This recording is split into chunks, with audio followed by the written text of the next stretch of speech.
ഇന്നത്തെ topic school കുട്ടികളുടെ ഭക്ഷണക്രമം എങ്ങനെ ശ്രദ്ധിക്കാം. ഒരു പുതിയ അധ്യയന വർഷം കൂടി തുടങ്ങിക്കഴിഞ്ഞു. കുട്ടികൾ അവധി കഴിഞ്ഞിട്ട് സ്കൂളിൽ പോയി തുടങ്ങിയിരിക്കുന്നു. ഇപ്പം മഴക്കാലം കൂടിയാണ്. കുട്ടികളുടെ ഭക്ഷണത്തിൽ ഒത്തിരി കാര്യമായിട്ട് തന്നെ ശ്രദ്ധിക്കണം. ഇവരുടെ ഭക്ഷണം സമീകൃതമായിരിക്കണം. ശാരീരികവും മാനസികവുമായ ആരോഗ്യവും ഓർമ്മ, ബുദ്ധി എന്നിവയെല്ലാത്തിനും വേണ്ടി സമീകൃത ആഹാരം അത്യാവശ്യമാണ്. ആവശ്യത്തിന് കാർബോഹൈഡ്രേറ്റ്, പ്രോട്ടീൻ, ഫാറ്റ്, വിറ്റമിൻസും മിനറൽസും എല്ലാം അടങ്ങിയ ഒരു ഭക്ഷണമാണ് ബാലൻസ്ഡ് ന്യൂട്രീഷൻ എന്ന് പറയുന്നത്. ഇത് ഇവരുടെ ഓർമ്മയ്ക്കും ബുദ്ധിക്കുമൊക്കെ ഏറ്റവും അത്യാവശ്യമാണ്. ദിവസവും ഒരു 125 ഗ്രാം കാർബോഹൈഡ്രേറ്റ് അത്യാവശ്യമാണ്. ഇത് ബ്രേക്ക്ഫാസ്റ്റ് ഉൾപ്പെടുത്തുമ്പോൾ പ്രത്യേകം ശ്രദ്ധിക്കേണ്ടത്, കുട്ടികളുടെ ബ്രേക്ക്ഫാസ്റ്റ് ബ്രെയിൻ ഫുഡായിട്ടാണ് മാറുന്നത്. ബ്രേക്ക്ഫാസ്റ്റ് കഴിക്കാത്ത കുട്ടികൾക്ക് ക്ലാസ്സിൽ നന്നായി ശ്രദ്ധിക്കാൻ പറ്റാതെ വരികയും ഇവരുടെ പഠന മികവിൽ അത് കുറവ് വരുന്നതായിട്ടും കാണുന്നുണ്ട്. ഇനി കുട്ടികളുടെ ഭക്ഷണം രാവിലെ തൊട്ടുള്ള ഭക്ഷണം ശ്രദ്ധിക്കുകയാണെങ്കിൽ ബ്രേക്ക്ഫാസ്റ്റ് തൊട്ടെടുക്കാം. ബ്രേക്ക്ഫാസ്റ്റിൽ ഒരു ഗ്ലാസ് പാൽ കൊടുക്കാം, ഒരു മുട്ട ഉൾപ്പെടുത്താവുന്നതാണ്. കാർബോഹൈഡ്രേറ്റിന് വേണ്ടി നമ്മൾ വീട്ടിൽ തന്നെ തയ്യാറാക്കുന്ന ദോശ, ഇഡ്ഡലി ഇതുപോലെയുള്ള ഏതെങ്കിലും ഐറ്റംസ് ഉൾപ്പെടുത്താവുന്നതാണ്.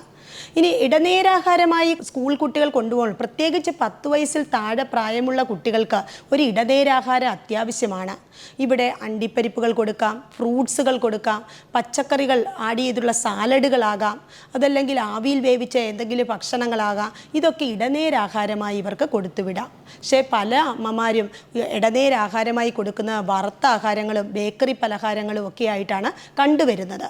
ഇതെല്ലാം ഇവരുടെ ആരോഗ്യത്തെ തന്നെ ബാധിക്കും. അതുപോലെ തന്നെ ഒബീസിറ്റി സ്റ്റാറ്റസ് ഉണ്ടാകാനുള്ള, പൊണ്ണത്തടി ഉണ്ടാകാനുള്ള സാധ്യതയൊക്കെ കൂടുതലാണ്. ഇനി ഉച്ചക്കത്തെ ലഞ്ച് നമ്മൾ വൈവിധ്യം ഉണ്ടാകണം കുട്ടികളുടെ ആഹാരത്തിൽ. ഉച്ചക്കത്തെ ലഞ്ച് എന്നും സ്ഥിരമായിട്ട് ഒരേ രീതിയിലുള്ള ഭക്ഷണമാണ്, കറികളൊക്കെയാണ് ഇവർക്ക് കൊടുക്കുന്നതെങ്കിൽ ഇവർ കഴിക്കാതിരിക്കും.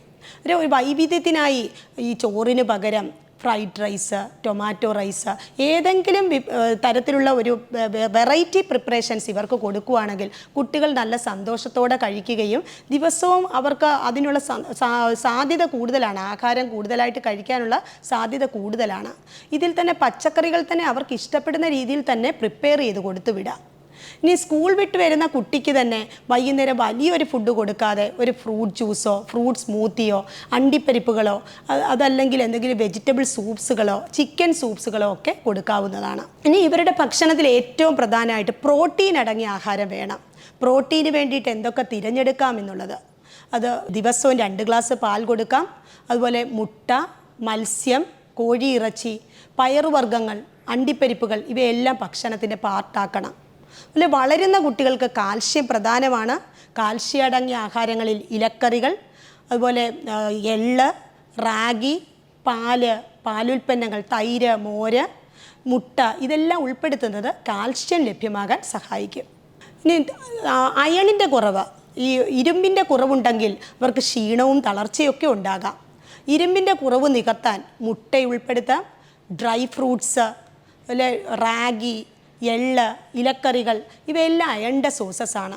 ഇനി അയൺ ലഭ്യമാകാൻ ശർക്കര, കരിപ്പെട്ടി ഇവയൊക്കെ ആഡ് ചെയ്തിട്ടുള്ള ഫുഡ്, അതുപോലെ എള്ള് ചേർത്തിട്ടുള്ള ഫുഡ്, അവൽ നനച്ച് എള്ളും കരിപ്പെട്ടിയും ചേർത്ത് കൊടുക്കുന്നത് ഏറ്റവും നല്ലതാണ്. എല്ലാ ന്യൂട്രിയൻസും കറക്റ്റ് പ്രപ്പോർഷനേറ്റായിട്ട് അടങ്ങിയ ഫുഡ് തന്നെ കുട്ടികൾക്ക് കൊടുക്കാൻ ശ്രദ്ധിക്കണം. അതിൽ കുട്ടികളുടെ ഭക്ഷണം പോലെ തന്നെ പ്രധാനമാണ് ഇവർക്ക് വ്യായാമം. ദിവസവും ഇവർക്കൊരു 30 മിനിറ്റെങ്കിലും വ്യായാമത്തിൽ ഏർപ്പെടുകയാണെങ്കിൽ എല്ലാ ന്യൂട്രിയൻസും അബ്സോർബ് ചെയ്യാനും ഇവർക്ക് ഉന്മേഷത്തോടെ ഇരിക്കാനും സാധിക്കും. അപ്പോൾ പ്രത്യേകമായിട്ട് ശ്രദ്ധിക്കുക, കുട്ടികളുടെ ഭക്ഷണം ബാലൻസ്ഡ് ന്യൂട്രീഷൻ ഉണ്ടായിരിക്കണം. നല്ല ആവശ്യത്തിന് തന്നെ ഒരു എക്സസൈസ് വേണം. മാനസിക സമ്മർദ്ദം ഒഴിവാക്കിയുള്ള ഒരു ജീവിതശൈലി പിന്തുടരണം.